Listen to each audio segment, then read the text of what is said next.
मित्रों नमस्कार, नारायण एकेडमी में स्वागत है।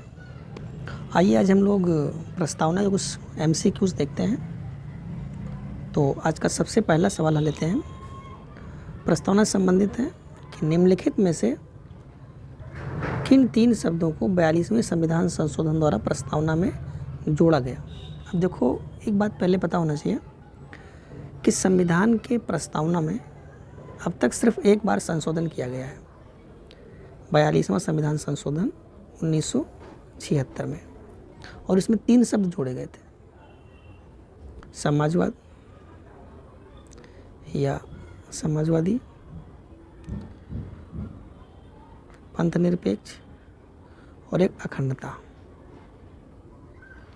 संविधान का प्रस्तावना सिर्फ एक बार संशोधन हुआ है, उसमें स्वतंत्रता, समानता और अखंडता जोड़ा गया, स्वतंत्रता नहीं जोड़ा गया। समाजवाद, पंथनिरपेक्ष और अखंडता जोड़ा गया, यही सही है। समाजवाद, पंथनिरपेक्ष और गणराज्य पहले से था, ये गलत है। समानता, पंथनिरपेक्ष और अखंडता, समानता नहीं जोड़ा गया, इसलिए ये भी गलत है। तो इसका ऑप्शन ए सही है। नेक्स्ट है, निम्नलिखित में से किस वाद में उच्चतम न्यायालय ने यह कहा या यह धारणा प्रस्तुत की कि उद्देशिका संविधान का भाग है।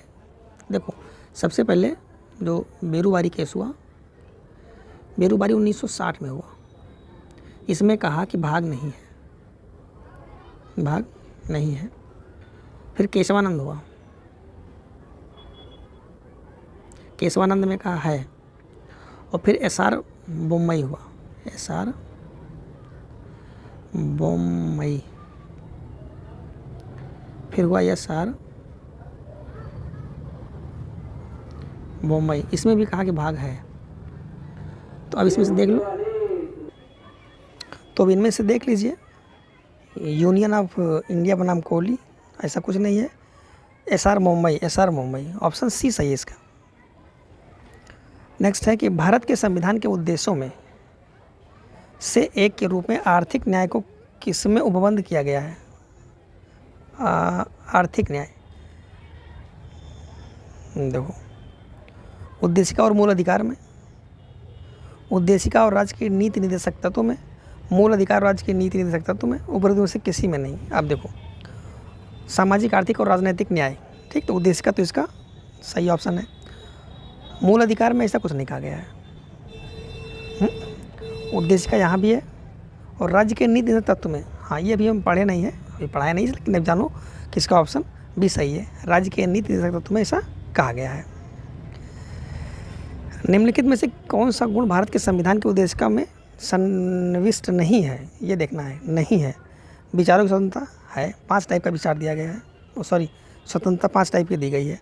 आर्थिक स्वतंत्रता, अव्यक्त स्वतंत्रता और विश्वास की। देखो, आर्थिक न्याय दिया गया है, आर्थिक न्याय है, ना कि स्वतंत्रता। तो इसका ऑप्शन बी। भारत के संविधान के निर्माताओं का मत निम्नलिखित में से किसमें प्रतिबिंबित होता है।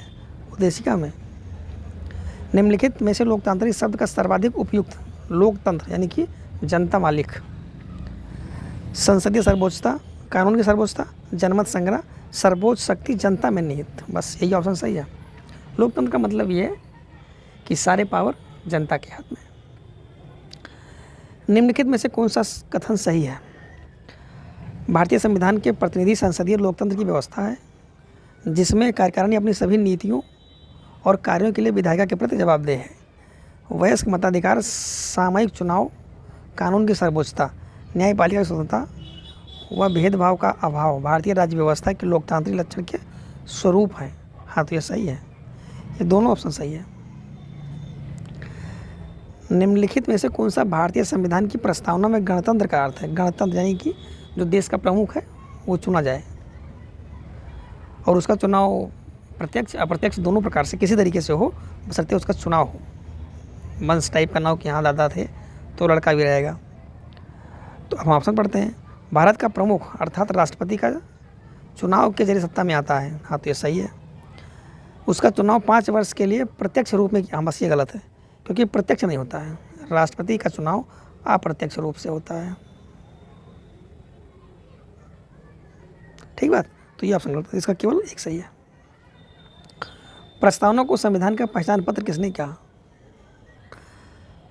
संविधान के प्रस्तावना को पहचान पत्र NA पालकीवाला ने कहा। ठीक। भारतीय स्वतंत्रता में वर्णित न्याय के आदर्श निम्नलिखित में से किस घटना या संविधान से प्रेरित है? रूसी क्रांति से प्रेरित है। ये डायरेक्ट क्वेश्चन है, इसमें कुछ रटना सीधा था कि भारतीय प्रस्तावना में वर्णित न्याय के आदर्श निम्नलिखित में से किस में या किस घटना से प्रेरित है? तो रूसी क्रांति से प्रेरित है। आज के लिए इतना ही, धन्यवाद। हाँ, अगर आप नए हैं तो प्लीज़ चैनल को लाइक शेयर सब्सक्राइब कर लें।